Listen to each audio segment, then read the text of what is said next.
Dobrý den, mé jméno je Julia Fischerová a svou práci jsem psala na téma somatická embryogeneze jehličnanů a v tomto videu vám toto téma lehce představím, představím vám, čím jsem se zabývala, mé cíle a mé závěry.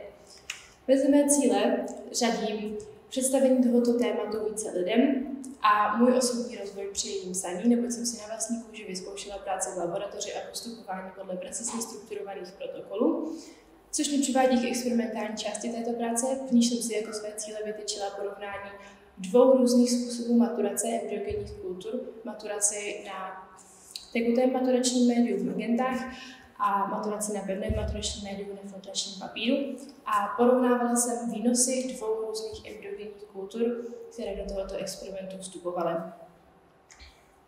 Co to vůbec je somatická embryogeneze?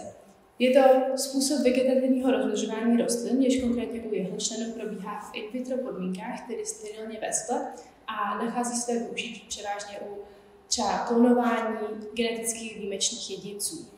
Celý tento proces somatické embryogeneze jehličnanů dělíme na 5 základních fází. Na fázi indukce, kdy se z mateřského explantátu, nejčastěji zygotického embrya jehličnanu, indukuje embryogenní kultura s ranými somatickými embryi, která dále vstupují do fáze proliferace, kde se mnohonásobně zmnoží, aby do fáze maturace neboli zrání mohlo vstupovat dostatečné množství materiálu. Po dokončení fáze maturace zralá somatická embrya vstupují do fáze desikace, kde se zbavují přebytečných fytohormonů, jež umožňovala jejich zrání, ale nadále by inhibovala jejich další vývoj ve fázi klíčení, kdy se mohou převést do ex vitro podmínek, například do skleníku, a dále pokračují svůj vývoj jako noví jedinci. Celý proces somatické embryogeneze je regulován pomocí fytohormonů obsažených v kultivačních médiích, na nichž embryogenní kultura kultivuje. A to jsou převážně ve fázi indukce a proliferace auxíny a cytokininy, ve fázi maturace kyselina abscisová a ve fázi desikace a klíčení, již celý proces probíhá zcela bez fytohormonů v médiích. A já se dále více zaměřím na fázi maturace, neboť tou jsem se zabývala v mé experimentální části. Před započetím samotného experimentu bylo nutné, abych si připravila veškerá média, na kterých poté embryogenní kultura rostla. Každá příprava jakéhokoliv média se dá rozdělit na 2 části. Na části, kdy probíhá v nesterilních podmínkách a smíchávají se dohromady zásobní roztoky, voda, sacharóza a pokud jde o pevné médium, tak agar. Upravuje se pH tohoto roztoku na optimální hodnotu a celý tento roztok se poté sterilizuje v autoklávu, aby mohla započít jeho druhá část přípravy, která probíhá již celá sterilně ve speciálním laminárním boxu, zvaným flowbox, kdy se využité do média přidávají předem vysterilizované roztoky, jež by obsahují látky, které by v vysokém tlaku a teplotě autoklávu degradovaly. A na obrázku zde můžete vidět nasazování embryogenní kultury na proliferační médium pomocí ohněm vysterilizovaných pomůcek, aby celý proces byl naprosto sterilní. A podle standardních postupů se předtím, než jakákoliv kultura vstoupí do fáze maturace, musí zjistit, jak vypadá její mikroskopická struktura, čehož se dosvědí pomocí zkondukování roztlakového preparátu, kdy se odebere malá část embryogenní kultury a obarvená trypanovou modří se pozoruje pod mikroskopem.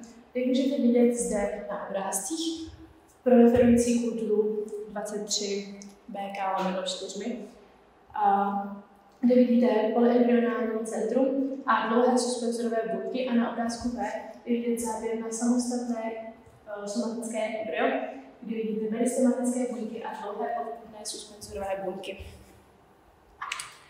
Což mě přivádí k samotnému fázi maturace, k čím jsem se zabývala. Jako první bych se zaměřila na fázi na kultivaci na pevném maturačním médiu, která probíhá tak, že se embryogenní kultura lehce roztřebe v médiu neobsahujícím žádné fytohormony a pomocí pipety se rovnoměrně rozprostřená filtrační papír, nacházející se na běžné nálepce, která je napojená na elektrickou vodní vývěvu, pomocí které se poté odsáje přebytečné médium a zjednáme vidíte na obrázku C.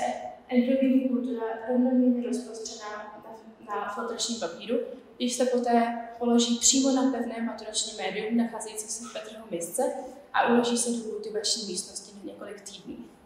Zde můžete vidět, jak to bude vypadá po dokončení fáze maturace, již se zralými somatickými embryi.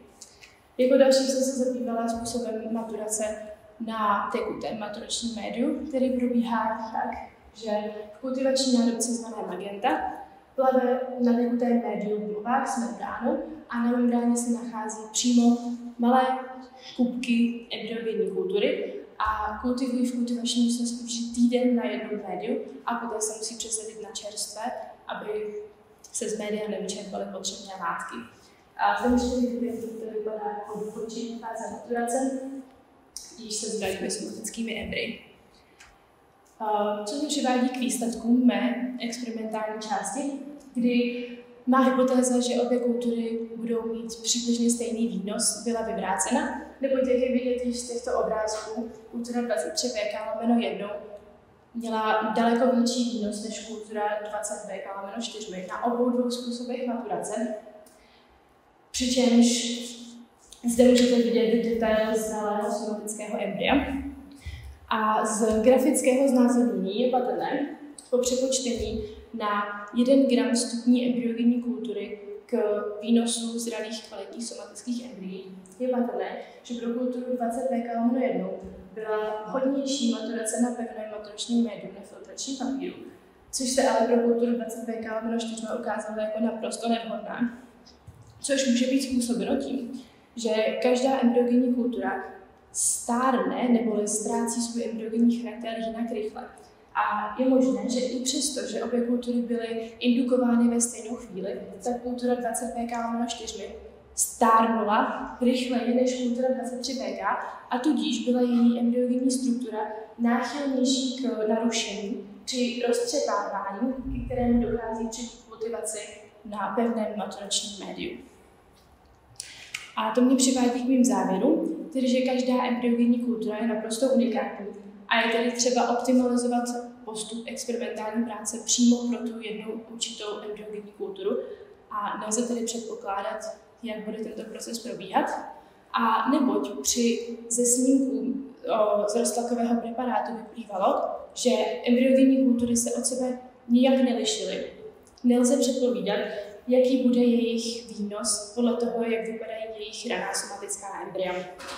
Což dodává, oba tyto fakty dodávají jistý aspekt nepředvídatelnosti do celé experimentální práce, který není zrovna vítán a docela to všechno komplikuje. Což jsou mé závěry a tímto vám děkuji za pozornost a